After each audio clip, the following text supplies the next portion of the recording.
What's up, guys? It is Magi, Captain and Caster from Inside Gaming, coming at you with another Chobo Team League matchup. This is week number 4. This is the first diamond set in the Dude League of the week. Falling into the bottom right-hand corner, currently 2-0 in her past few weeks of Chobo, is the green Protoss Pieces from Inside Gaming.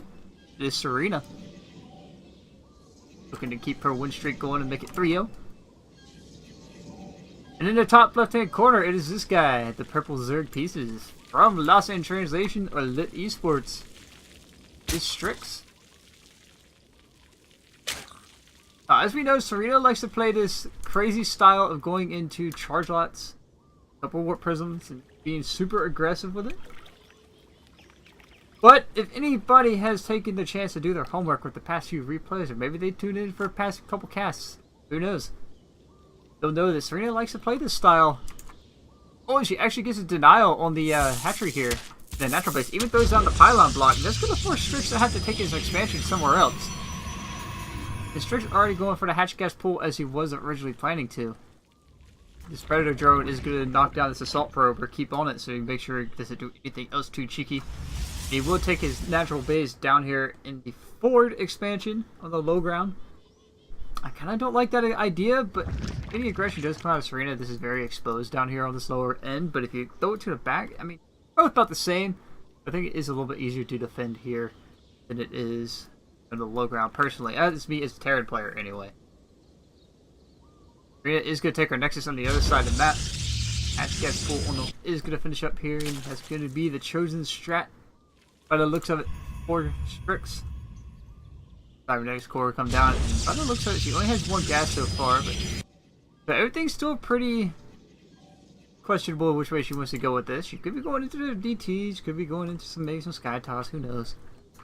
But if the past few weeks, as I was saying, if anybody has taken the chance to do their homework on Sereena, as replays are available to watch, they'll know that she likes to play the charge lot style against Zerg. Been working for her the past couple of weeks. Meanwhile, while we wait for something interesting to happen, let's just take a look at this map out here. Look at this ocean. Look at the ocean, man. It's all about being under the sea, I thought, but no. Now we are above the sea. I always thought this map was like built above Abyssal Reef. Like we're at a resort, there's above Abyssal Reef.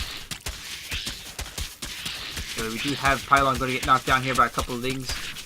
So far, Sereena's just being pretty standard about everything. She is hiding some tech over here in the corner.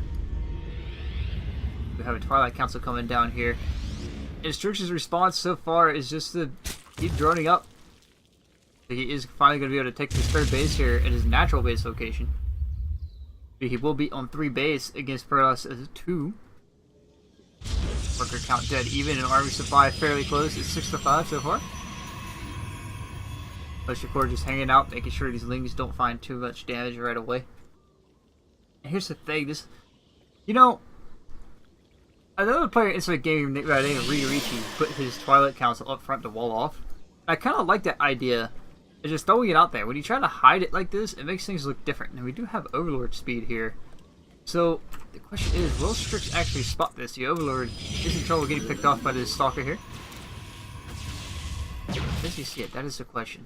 All of his vision here, he is going to take this Overlord back around, and he will end up seeing the Twilight Council here in the corner. Which, if he has done his homework, he will be able to confirm that this might just be that charge lot build, as there is a robotics facility also tucked back here in the corner as well. His response, a Roach Warren, the chamber coming down on the other side of the map. I like this decision. He immediately got his Roach Warren, which means he will be able to have the roaches out here to deal with this. He has 1 queens here, 3 queens so far by the looks of it. Working supply is still fairly even. Stalker is going to be able to pick up that second Overlord here. At least shoo it away a little bit. Stuck over here in the corner is just going to hang out, wait for it to come back. Now here's the thing. If Sereena were to... she pulled it off. She did exactly what I don't like to see here. You at least keep 1 or 2 probes mining that gas. Just so you have that ability to throw in some adepts, or maybe throw in a couple Stalkers or a Sentry with your Zealots. And it just expands on that build a little bit. And being able to make it a little bit more of a tech-heavy army. And not just relying on nothing but minerals here. Where are the first warp prisms? First warp prism is going to pop out here and head on over. And generally when it gets scouted like this, I would rather just see her go into more of a robo-based army and probably scout herself. And this is why I don't like seeing this right here on another player's screen, or that they see. Like, what do you see here from an army? Absolutely nothing. Or what do you see here from a scouting perspective? Absolutely nothing, I should say. Anyways, we do have the first few roaches popping out. 11 more about to finish up, and that should just shut down any kind of zealot aggression coming out here. First warp prism going to make its way out on the map. The second one completely empty, going to make its way towards the third base location here. This one is going to unload right out here in front, and there are already roaches in position here to deal with this. Sereena, you should unload these up on top. You should have unloaded these on the high ground. He kept them hidden. Now he knows that your warp prism is here.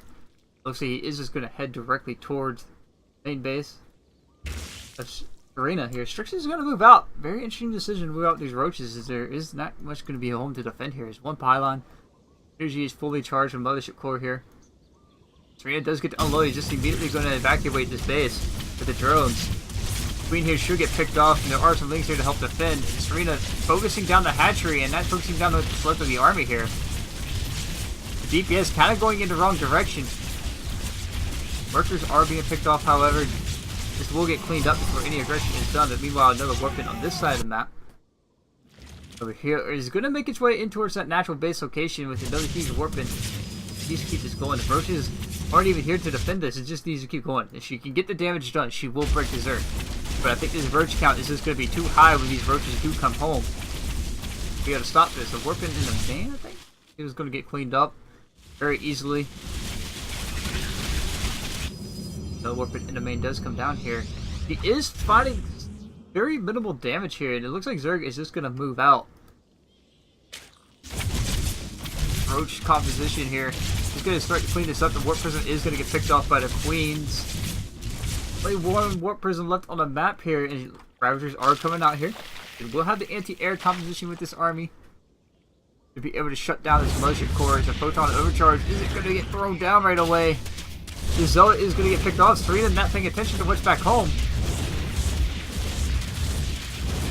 Frantically trying to figure out what to do here. She's just going to warp in a few more zealots. And Sereena, I don't think that's going to be enough. This is exactly why you should have been mining gas a long time ago. Natural base is going to end up falling. She's trying to frantically throw down some pylons to get these structures powered back up. Going to have to pull the predator drone or the assault probes. Assault probes are not going to be enough to clean this up. That should prompt Sereena to tap out here. Strix has shut down the charge lock composition very easily with the roaches and lings. This should prompt Sereena to tap out. Like this just goes back to Sereena not having the gas mine and not adding in the immortals back home. She should have realized sooner or later that the army was just not going to be able to get the damage done she was looking for. She should have started mining gas like a long time ago. She does have Templar Archives down here. She's trying to get some Archives out, but the Artosis pylon gets sniped. And all these warp gateways are unpowered now. And Strix is not going to stop with this aggression. More and more Zerg is just going to get routed across the map. Joe is actually cleaning up the last of Zealot Warpin that was over here on this at the third base. Good prompt Sereena to tap out here. She's probably shaking her head going, yep, I made mistakes. Probes trying to do what they can, but all in all, GG, well played, will be called out. And Strix will take the game. And Sereena getting knocked out here just goes back. If we return to this game, like earlier in the game, she stopped mining gas. And I felt like not having the Immortals behind this and to defend back home, that was the key factor here. You got to start mining gas once your warp ins start. You need that gas composition back and not just fully on minerals, because you're going to have to tech up behind this. And anyway, with that, guys, it is Magi, the captain and caster for Insight Gaming, signing out once again. Hoping you guys are enjoying what you guys see on my channel. If you do like it, please hit that subscribe button. Follow me on Twitch as well, as I do stream there. And I do believe next week there will be a clan war between SciX and Insight Gaming. It'll be all kill with 2 diamonds, 2 masters. With that, once again, I bid you farewell. Have a good day, good night, good evening.